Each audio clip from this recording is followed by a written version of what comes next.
Hello! Welcome to Dangerous Ideas. I'm Lee Camp. Thanks for being here. Iran launches over 300 drones and missiles at Israel. And of course, the mainstream media is giving you a hell of a bull ride about it all. It's like a mechanic bull ride you just get onto. And they just they say go, and then you can just be on for their ride of utter bullshit as they spray it at you. So I'm going to have everything that your mainstream media, or I'm going to attempt to have as much as I can. See me being honest up top, as much as I can of what your mainstream media is not telling you. This is just some raw video footage of what it looked like from Israel with rockets raining down. Now you can see with all of these, the reason you can see them in the sky at all in a dark night is because they have been hit. Generally, like a rocket or a drone fired somewhere is not generally on fire unless it's already been hit. So yeah, but that's I mean, you can imagine what that felt like for Israelis. They probably felt, oh, maybe this is not the best path. Maybe this whole genocide operation. We're in day 191, I believe it is, of Israel's special genocide operation. And this is obviously the largest amount of pushback that they've received. But it was the reason, as many of you know, is because Israel attacked their consulate, bombed their consulate, which is supposed to be sovereign Iranian territory, just like every country's consulate is sovereign territory of that country. And they killed I think they killed 16 people, but I think they killed 6 or 7 Iranian officials, 2 of them top generals. And this was Iran's response. Now, let's see. We'll start off by bringing you kind of what the mainstream media is saying. There's a lot of garbage in the mainstream media. I watched some of it today just to get a feel for all of the crap they're throwing at people. And of course, one of the biggest things is to forget that the day before these 300 drones and missiles were fired, that history existed at all. That anything happened before it. It just began. Iran fired 300 drones and missiles. And that's beginning of all history started that day. There was no genocide. There was no bombing of the Iranian consulate. There was no assassinating of Iranian scientists and officials. Something else that is not being mentioned by almost anyone is Israel has been assassinating Iranian officials and scientists for years. I'll give you a little more on that in a moment. And how do you think the U.S. would respond if a country were on not just assassinating him, but assassinating him in our country? If in the United States tomorrow you read top U.S. scientists assassinated by Iran, how do you think we'd respond? Top U.S. scientist murdered while he walked to work by China. How do you think we'd respond to that? But okay, this is New York Times. By the way, everyone, click thumbs up, click share. I am suppressed as always, censored as always, so it's always great if you guys can support as much as possible. Hit the likes, hit the shares. If you got a couple of bucks for a super chat, do it. Do it. A show of might in the skies over Israel. More than 300 drones and missiles from New York Times. Drones and missiles that hurtled through Iraqi and Jordanian airspace Saturday night before they were brought down seemed designed to create maximum drama while inflicting minimal damage. So the reason I highlighted this article was because it actually was a bit more rational than you'll see on Fox News or CNN or something. Because this one at least is admitting that Iran, guess what, did this on purpose. They did it in such a way that these would be shot down. They did it in such a way that Israel was prepared. They did it in such a way that the U.S. was prepared. And why did they do that? Because they're behaving like the adults in the goddamn room. That's what it is. They did not want this to spiral into World War III. They did not want this to be anything more than a show of their power and a show of their abilities.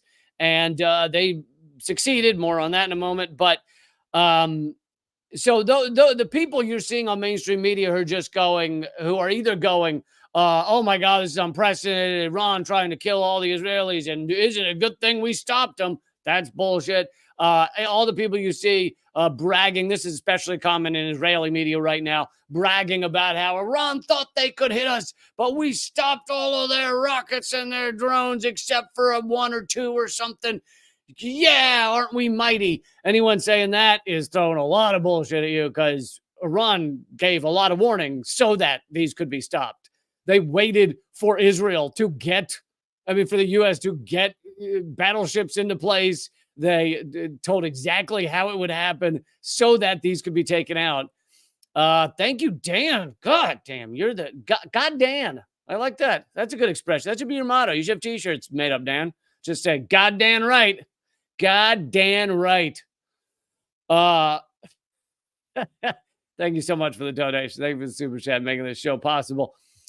New York Times continues, for maximum drama while inflicting minimal damage. Defense officials and military experts say, just as they did back in 2020 when retaliating for the U.S. killing of General Qasem Soleimani, Iranian leaders this week gave plenty of warning that they were launching strikes. Oh, that's right. The U.S. and Israel have done this before, have broken like all international laws and just assassinated Iranian leaders. The last one was that top general under that was done under Trump. And Iran, even each time, has behaved like the adult in the room. They hit back at the U.S., but when they hit back at the U.S. after Soleimani, they made sure to let the U.S. know where they were going to hit so that those troops could get into bunkers. And so very few, if any, I think maybe zero U.S. troops died from those bombings, but from those strikes. But it was designed to show the U.S. that Iran had the capability. Iran also sequenced the attack, a retaliation of airstrikes on an Iranian embassy building in Syria on April 1st, in such a way that both Israelis and Americans were able to adjust their aerial defenses once the Iranian missiles and drones were in the air. The result, a lot of bang, but relatively little destruction on the ground. Few of Iran's drones and missiles found their intended targets, an inaccuracy level that military experts and defense officials say was probably by design. And again, this is kind of surprising from the New York Times. I'm sure the New York Times has a bunch of other articles that are probably utter garbage, but this one is getting close to hitting the whole reality, or a lot of it. Thank you so much over on Rumble for Lebanese Scrooge. I like it. Love you, brother, from Dearborn. Thank you, Lebanese Scrooge. Extra points for creative name. Iran's foreign minister said Iran gave countries in the region about 72 hours advance warning. Biden has made clear to Israeli leaders that while the United States is committed to defending Israel, he has no interest in attacking Iran. This is also a major point. The U.S. is both too weak, and I don't mean militarily. Obviously, we can blow up everything, but we're too weak strategically. We're too weak in other ways. We're too weak as a waning empire. We're too weak because so many other countries have turned against what the U.S. wants them to do. So in many ways, we are too weak to actually have a war with Iran. And that's what Biden is admitting by telling Israel, hey, we're actually not going to support a strike. We'll support a bunch of bluster, and we'll support saying this is unprecedented. There's a lot of this is unprecedented. And it's like, dude, you know what was unprecedented? Bombing their consulate in violation of Geneva Conventions, and murdering their generals. Thank you, Musa. Yes, Musa. Sorry, I don't have a catchy catchphrase for you like I did for Goddamn, but goddamn right. Kuwait shut down our airspace. We're owned by the U.S. Who is R? Kuwait? Oh, you're saying Kuwait shut down Kuwait airspace. Gotcha. I did not know that, although I did know that, Kuwait and Jordan were, bending over to what the U.S. wanted, which was to not allow their airspace to be used, or to at least say they weren't going to allow it to be used for the attack from Iran, the response from Iran. But that point, that Biden is not going to join Netanyahu in this messianic quest, is one of the big takeaways of this. This does not mean Biden's not a genocidal maniac. Doesn't mean you shouldn't call him Genocide Joe. It is his name now. He absolutely is. Maniac, blood on his hands, 34,000 Palestinians, not counting the ones lost under the rubble. That's all on Biden's hands as well. So I'm not saying this makes him a good guy, but it does mean that the U.S. is realizing it is a terrible path to go down to join Israel in war against Iran. That would be it'd definitely be the end of the American empire. I'll tell you that much. But here's another point that very few are making. And I'm going to get into a deeper dive about all this in a few minutes from Scott Ritter's article. As most of you know, Scott Ritter knows a lot about this stuff.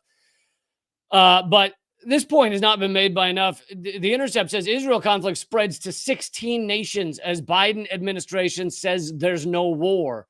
I actually have counted 17 nations plus Israel. So that's 18 nations are now involved in this. It's possible the reason the Intercept is counting one less than me is because they aren't counting Palestine, which I am, or it's possible they're not counting one less because France, I think, just joined in the fray. And this 18 countries does not count missile shipments. So if you add in the countries that are sending missiles and bombs and shit to Israel, then you'd have, I don't even know, dozens and dozens and dozens. And you'd throw in Sweden and Canada and all these others.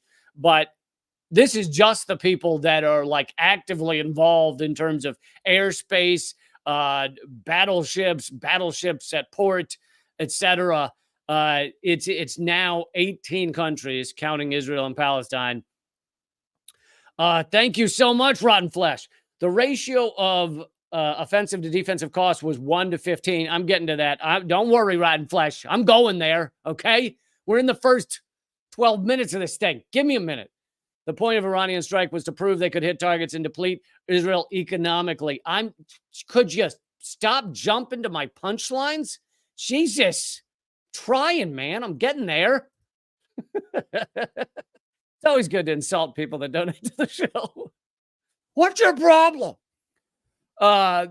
So this is from the Intercept, and I'm going to give the list of 18 countries in a second. Army long-range Patriot and terminal high-altitude area defense surface-to-air missile batteries have been deployed in Iraq, Kuwait, the United Arab Emirates, Qatar, Saudi Arabia, Jordan, and the secretive Site 512 base in Israel. The United Kingdom is also intimately tied in to the regional war network. Oh, there you go. So if you count Wales as a separate nation, then we're at 19 countries. Sorry, Scotland. I'm not going to say it. While additional countries such as Bahrain have purchased Patriot missiles to be part of the network, Iraq, Syria, Jordan, and Yemen are involved. American ships have quietly called at ports in Oman, Saudi Arabia, and Djibouti. Lebanon is also involved in the conflict as Israel and Hezbollah have traded many attacks. So here is the full list of countries. Thank you, Ahmad. Yes. You rock. Someone says Ben Shapiro is going to go fight. Yeah, I'd like to see that. Oh, wouldn't that be great to see that little squirrely guy go and fight someone? He'd be so cute. You know what? I was just talking to someone the other day. I realized, because I've torn apart Ben Shapiro segments that are just so full of lies and propaganda about Israel.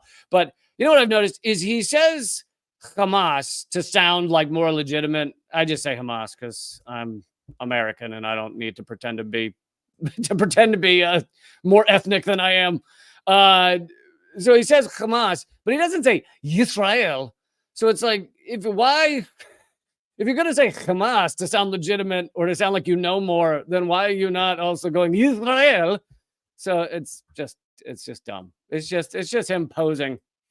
Here are the 18 countries involved: U.S., Israel, Palestine, Iran, France. I think I have that article maybe coming up. Maybe, I don't know. France fired apparently at least one of the rockets that was knocked down, that Iran fired, was knocked down by France. So France has legitimately fired a weapon to join in the fray. UK, Iraq, Kuwait, UAE, Saudi Arabia, Yemen, Jordan, Lebanon, Qatar, Syria, Bahrain, Oman, and Djibouti are all involved now in this war that is spiraling out of control. Although at least at the moment, Iran. I know it may seem odd if you haven't actually read up on this shit, but Iran is behaving like the adults in the room. Iran is the one that responded, but did not act, like intentionally did not strike civilians, barely struck anyone, and yet made a point and had an impact and showed what their capabilities are. Anyway, this post is from Scott Ritter. Yeah, someone's making the point that Russia also supplies Iran, which is true. And so if you count supplying, if you count sending of missiles, there'd be many more on that list. Thank you, Beagle. This is from Scott Ritter. He posted this, although I'm also going to read one of his articles in a second. The U.S. has an advanced AN/TPY-2 X-band radar stationed at Har Keren in the Negev desert.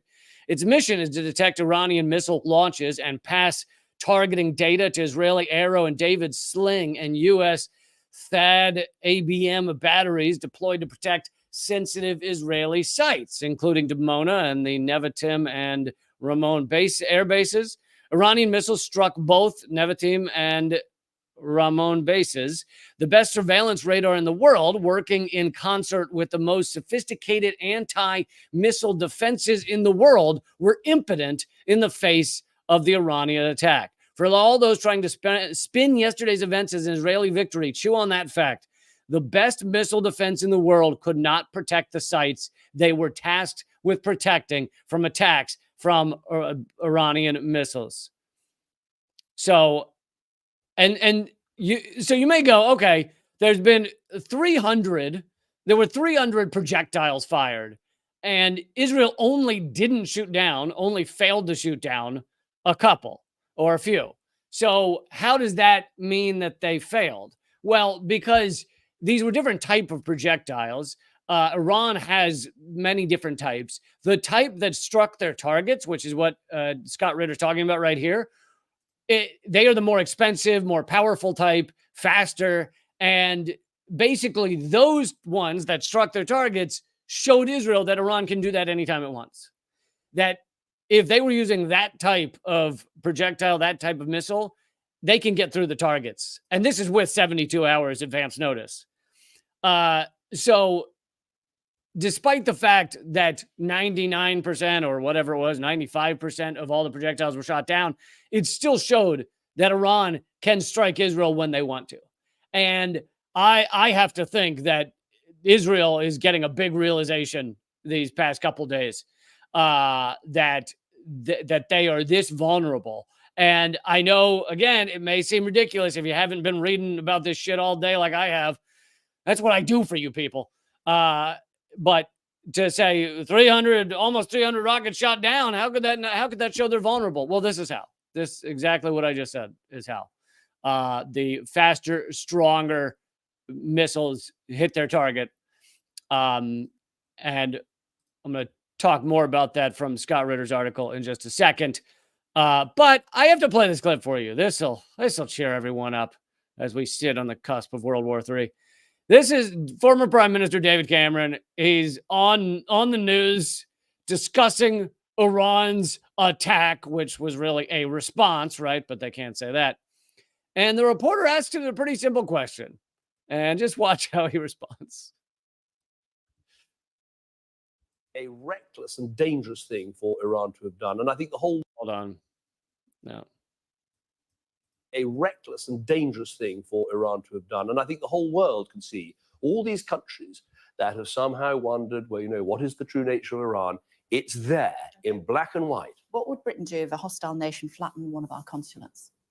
Well, we would take the very strong action.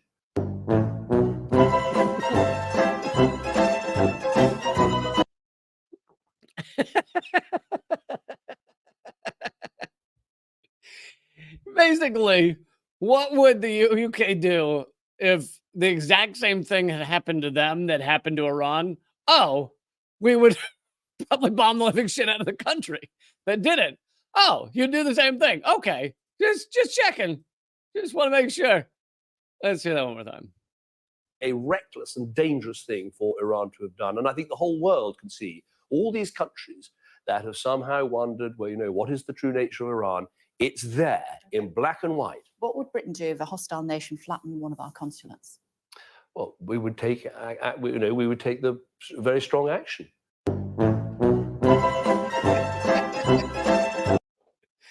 God bless you, the person who added the music, the Curb Your Enthusiasm music. These guys are such clowns. Thank you, Musa. Thank you. These guys are such clowns that they think that people believe this. I mean, I guess some people do. Some people are that dumb, sadly. Some people in the UK are that dumb. Some people in the US are that dumb. But, more people than ever are seeing through this. 57%. I had the poll earlier. I don't think I have it right now. And this is a legit poll. I think a YouGov poll or something. 57% of Biden voters say Israel's perpetrating genocide. Of Biden voters, not just free range people, not of just people wandering through fields. This is liberal America, Biden voters, people who buy all of the bullshit that is spit out by Biden and the others. 57% of those people, of liberals, say Israel is committing genocide.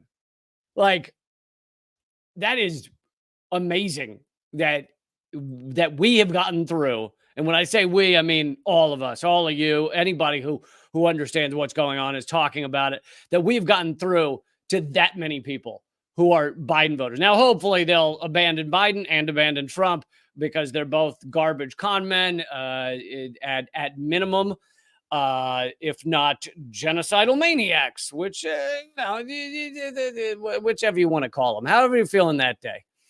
But like, if they think it's a genocide, maybe they need to stop voting for the guy that is sending weapons shipments to Israel every 36 hours. Every 36 hours. Okay, so let me also bring to you, please, everyone, click thumbs up, click share, do it now. This is from Newsweek, that Iran, under international law, has a right to defend itself. Written by the Iranian ambassador to the UN and addressed to UN Secretary General Guterres and UN Security Council President Fraser. They said, quote, this is from the Iran representative, this action was in the exercise of Iran's inherent right to self-defense as outlined in Article 51 of the Charter of the United Nations. And in response to the Israeli recurring military aggressions, particularly its armed attack on April 1st, 2024, against Iranian diplomatic premises in the defiance of Article 2 of the Charter of the UN. So literally under UN law, this is allowable.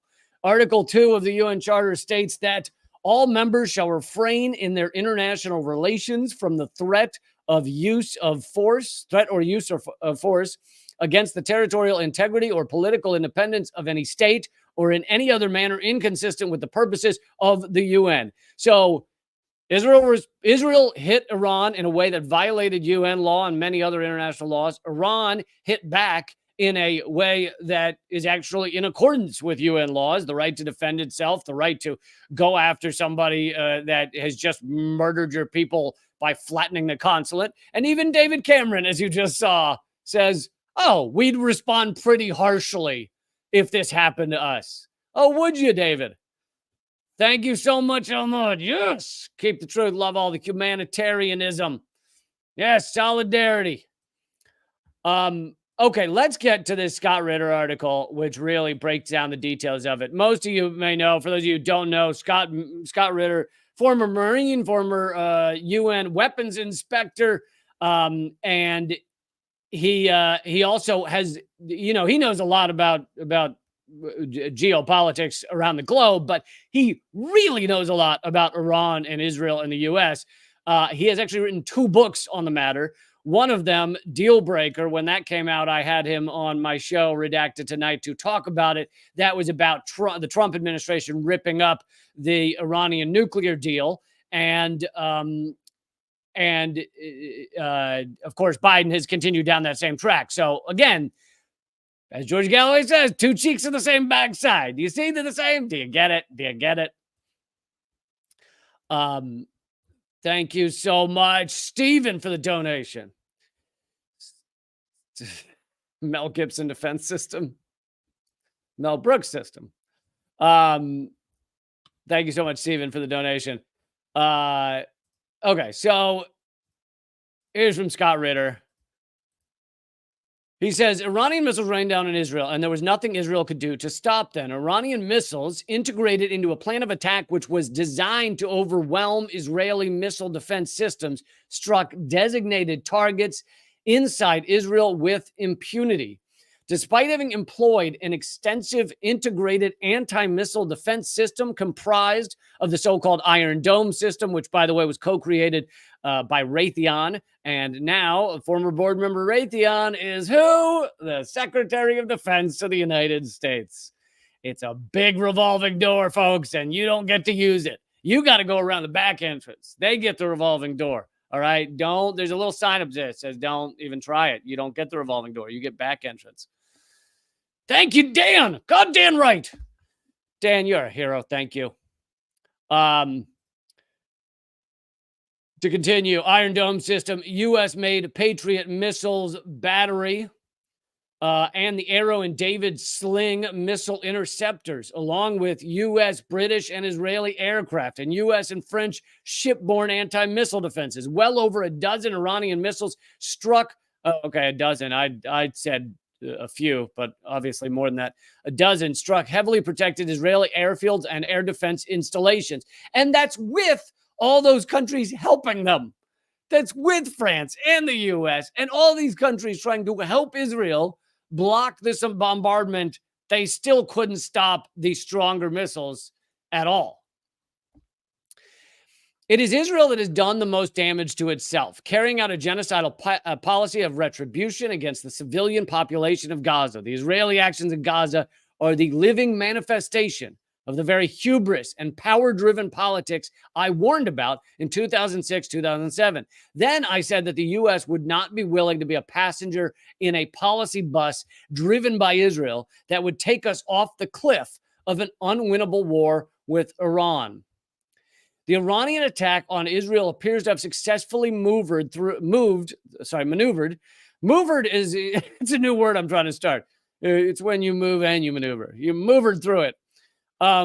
They maneuvered through the rocky policy shoals. It did so first and foremost by keeping the United States out of the fight. Yes, the U.S. participated in the defense of Israel, helping shoot down scores of Iranian drones and missiles. This engagement was to the benefit of Iran, since it only reinforced the fact that there was no combination of missile defense capability that could, in the end, prevent Iranian missiles from hitting their designated targets. The points Iran was trying to make were, first, that the Iranian actions were justified under Article 51 of the UN Charter. Second, that Israeli air defense sites were vulnerable to the attack. Thank you so much, Philip, for the donation. Were vulnerable to the Iranian attack. The combined impact of these two factors is that all of Israel was vulnerable to being struck by Iran at any time, and that there was nothing Israel or its allies could do to stop such an attack.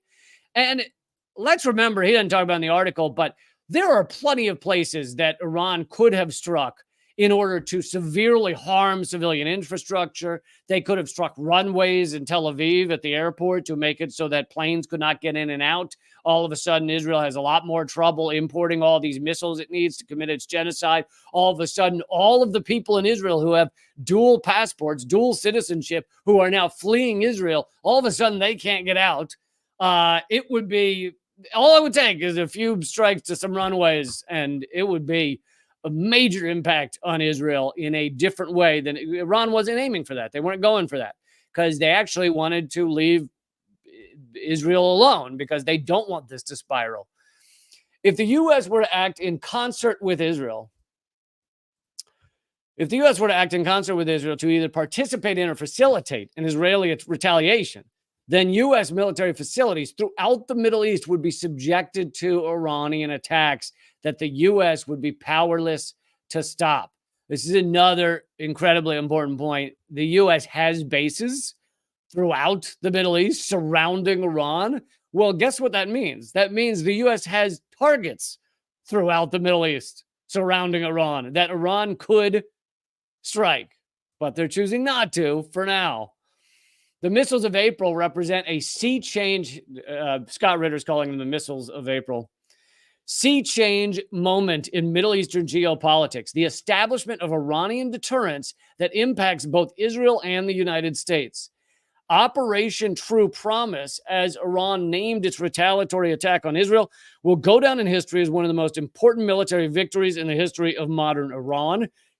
I mean, let's hope it goes down in history that way, rather than going down in history as the moment that people started firing nuclear weapons at each other. But keeping in mind that war is but an extension of politics by other means, the fact that Iran has established a credible deterrence posture without disrupting major policy goals and objectives is the very definition of victory. So, yeah, he's saying it's a very complete victory in a big way. Another point that he made somewhere else than this, other than in this article, is that he says the U.S. is also very scared of skyrocketing fuel prices. If Iran were to be struck, then Iran might, or Iran were to get pulled into a much larger war, then they might strike Saudi Arabia's ability to export oil as easily. All of a sudden, oil prices shoot through the roof. Well, what does that impact? Well, heavily impacts the U.S. economy, heavily impacts the petrodollar, heavily impacts Biden's re-election campaign. So the U.S. is trying to avoid that. And some people are saying the Iron Dome is now the Tofu Dome. Hey, as a fan of tofu, I resent that. Okay, it's tofu can be tough. It can fight back. So a couple of more points that you're not getting, a few more points that you're not getting from your mainstream media. And thank you all again so much for supporting this show, throwing in some super chats. I'd love for those who can to become members at leecamp.net. That will forward you to my locals page, which is a community. It's kind of like Patreon and Facebook combined, so that you can post your own stuff. And it's just $6 a month. It's 38 cents, which comes out to 38 cents an episode. And that would be amazing to help out the show that way. But I just want to remind people, and this, all the coverage I've seen has been ignoring this, that I mentioned a little earlier, that Israel has been assassinating Iranian scientists. Now, we seem to, your average American thinks it's fine because they say they're nuclear scientists. But in all the evidence I've seen and the evidence that Scott Ritter brings forward in his book, Deal Breaker, these nuclear scientists were working on nuclear power plants and we're not working on creating nuclear bombs. And there are many people more informed about Iran than I am who say that Iran has never tried to get nuclear bombs. And if Iran wanted a nuclear bomb, they would have had one by now because they've had plenty of time, plenty of ability. And anyway, I think that very well may be true. But despite that, Israel runs around assassinating their scientists. In this article from 2021 in the New York Times, they very clearly say Israeli agents, so Mossad, assassinated a top Iranian scientist in Iran using a remote control killing machine, basically an automatic rifle attached to a car that could be set off with a button. So it was from far away, from 1,000 miles away. So, but this is New York. This is the liberal worldview. New York Times just clearly says, the clear as day, Mossad killed this scientist. And this is just one example. They've been doing this for years. And yet Iran, throughout all that, refused to still remain the adult in the room and did not attack Israel. Now, this latest attack was above and beyond of Israel just bombing their consulate, and they proved their ability. So, all right, now let's get to the cost of what Iran has just done to Israel. Israel's cost to intercept Iranian drones and missiles.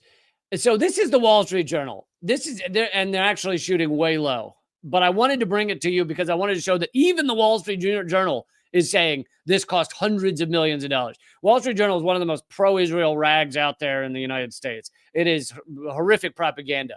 But even they are saying it cost Israel at least $550 million. But that is not the amount that I was seeing in other publications that are not pro-Israel propaganda. This Middle East Eye says that it cost well over $1 billion. And this seems to be the consensus of many people speaking, informed people speaking on this, say that it cost them over $1 billion to shoot down those 300, most of them were cheap drones. So while Iran is barely losing any money, Israel's spending $1 billion, and they also have to have their missile supplies keep adding more to their missile supplies. Thank you, Stephen. Yes. So this article says, in contrast to the relatively low amount that Iran had spent to launch its assault, which some estimates have put at less than 10% of what it cost Israel to stop the attack. Some ballistic missiles penetrated Israeli defenses and hit the Nevatim air base in southern Israel. Then add up the costs. So this is they're adding up the cost: $3.5 million for every Arrow missile, $1 million for every David Sling missile, and costs for jets, etc. And so even just if you're talking 3.5 per missile, 1 million to 3.5 per missile, and they had to shoot down 300. That's an insane cost. Meanwhile, Iran did it relatively cheaply. Some are saying 1/10 of that, which would be $100 million, but many others are saying it cost them like, $30 million or something, like less than 1/10 of what Israel spent to try and shoot them all down. And I think the other reason it served as a great deterrent to Israel to show what Iran's capable of is Iran stopped at 300. If Iran had kept going if these are cheap drones, if Iran had shot 1,000, would Israel even have any of the necessary missiles and bombs left to take these things out? Or would they just use up their entire stores? How long would that take? I don't know, but I'm sure it's something Israel's probably thinking a lot about right now. Here's another great point. This is someone who went to Stanford and studied military strategy. And he said, I attended a master class by someone who served at the highest levels of military and government.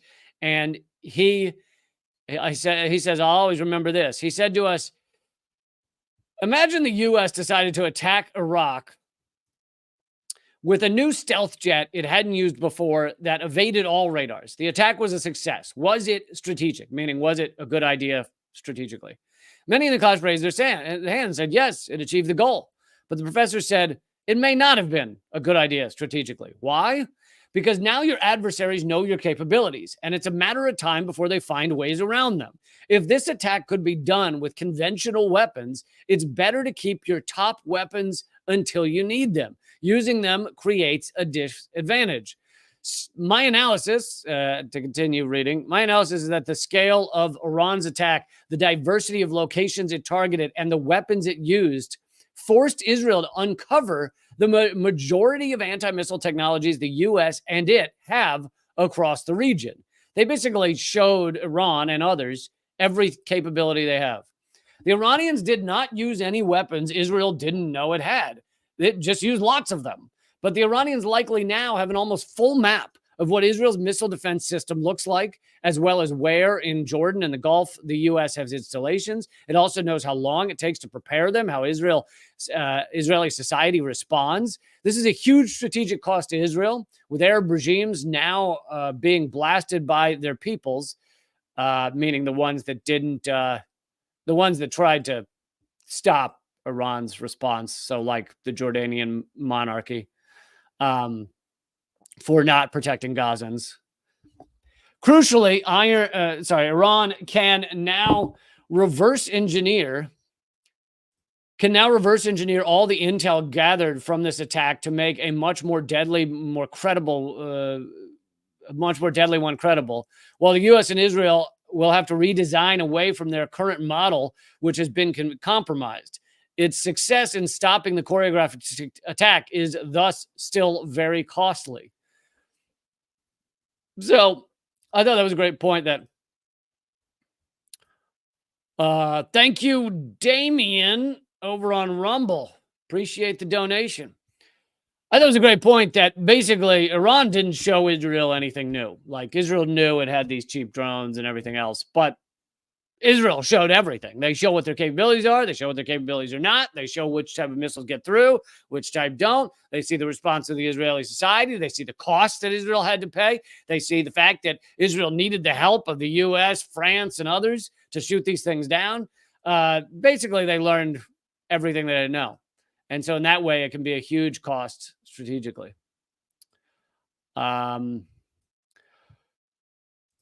So some people are now calling this, they've been calling it for a couple of months now, the axis of resistance, those trying to stop Israel's ongoing genocide. And I just wanted to tell you a little about the axis of resistance. The emerging reality is that the axis of resistance, this is from Al Jazeera, the axis of resistance that unites Iran with half a dozen big and small Arab non-state armed actors is growing stronger and will likely continue to do so if the issues that drive the partnership remain unresolved, especially the Palestine conflict and Israeli-American aggression, threats or sanctions against Arab parties. He's being diplomatic. He's calling it the Palestine conflict. I would call it genocide, but you know, you get it. Yet you would be ignorant of this if your knowledge about the region comes from mainstream U.S. media. And you turn on CNN or Fox News or any of these, you will get just the dumbest analysis of what's going on right now. You will get an analysis that says Iran, for some unknown reason, just shot all these missiles at the white people. Oh, what is going on? Like, it is so aggressively dumb. It's amazing how that they can put that crap out there. But it just leaves everything out. It leaves all of the context out. It leaves out the fact that Iran told the U.S. and Israel that this was going to happen. Even the stuff I read earlier from the New York Times article, CNN and all of them leave all of that out because they want you to believe that Iran is just out of their minds and they just like bombing things. It's like the United States is the one that is out of our minds and likes bombing things. And of course, Israel right now. But the U.S. is the ones. We are the sociopaths in the room that have been bombing and destroying societies around the world for decades. And Iran has almost entirely refused to be pulled in to our sociopathy, to our insanity. This is, as even Israel says, this is like the first time that Iran, the state, has hit Israel or the U.S. other than responding to when Trump assassinated Soleimani. But it's just what the mainstream media is pumping out. It's just unbelievable. For the American media, largely follow the American political elite, and both tend to ignore Middle East realities that do not comply with Western preconception of weak, quote unquote, Arabs who only respond to the use of force by, quote, righteous Israeli American armies. Despite the recent events in Palestine, Lebanon, and Yemen that have shattered such racist visions for good. Thank you, Rotten Flesh. Yes! You're the best. Anonymous, it said, hacked the Dimona nuclear facility in Israel in March. They took over 7 gigabytes of data across all forms of media, waiting for that. I haven't trusted, I mean, you know, maybe something impressive will come out. I haven't trusted Anonymous in years because Anonymous was so captured by the CIA. It was just like everything Anonymous did was, for the past few years, has just like been in line with U.S. pro-Western, pro-empire. It's sad to see something that was pretty powerful, Anonymous, become so captured. But anyway, if they do something better, I'll be fascinated by it. The increasing power, integration, and influence of the axis of resistance rank among the most significant geostrategic developments in the Middle East in the last half century. The combination of state-anchored Arab militancy by Hezbollah, Hamas in Palestine, and Ansar Allah in Yemen, that's the Houthis, alongside Iran's resistance to American and Israeli provocations, are best understood through their common underlying values of resistance and defiance. The American media and political class and most of the West still refuse to see or acknowledge this. So all of this is coming together, is congealing into they are becoming a formidable entity, the axis of resistance, Iran, Ansar Allah, Hezbollah, Hamas.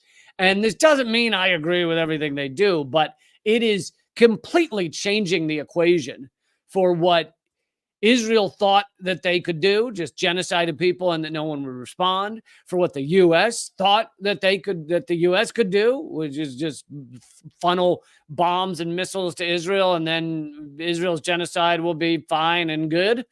The equation is changing in so many different ways because of the power of these entities, and your mainstream media refuses to acknowledge their power, because then you'd have to admit the United States does not just rule the world the way we used to. Can't just tell every country to just fall over and that's it.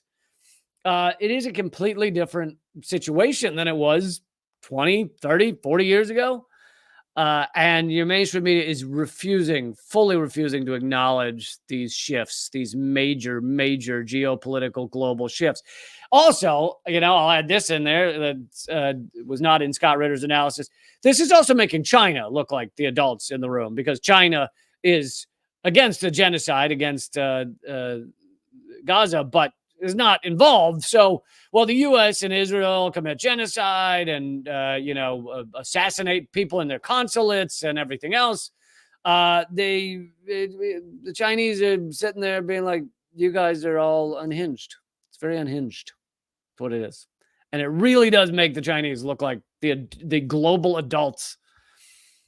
Okay, I want to bring you some videos of protesters across the country fighting. Oh my God, and I got that amazing story as well. Fighting back against against this genocide in various ways. And I think I'm one of the few, even among independent media, many of them do not show these videos of activists fighting back, and I don't know why not. To me, it's incredibly important to show the people on the ground across the United States or whatever country you're in, standing up and fighting back against this. But anyway, I'm going to bring you that and more at rumble.com/Lee Camp. It is free to watch over there. Rumble.com/Lee Camp. Does not cost anything. It'll also keep going at my locals page.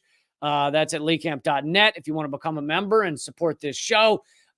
We were building very quickly on YouTube. We're nearing 70,000 subscribers at youtube.com/Moment of Clarity or youtube.com/@RealLeeCamp. Either one goes there. It's all at my link tree, by the way.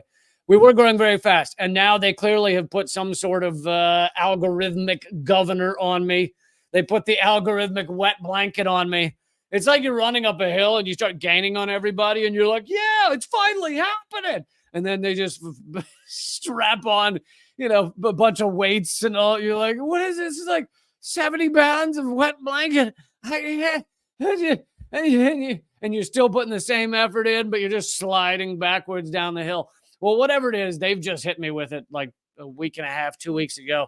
And it's going to come, it's going to come down to whether you guys want to support this, want to keep this show going, as to whether I'm able to because of that. So I'd love for you to become a member at leecamp.net and click subscribe, click follow. That would be amazing. Click the bell icon, but also just show up 4 days a week. I'm here. Okay, but we're going to continue the show. Just rumble.com/Lee Camp. Again, free to watch there. Join me at rumble.com/Lee Camp. Just give me 1 second and we will continue.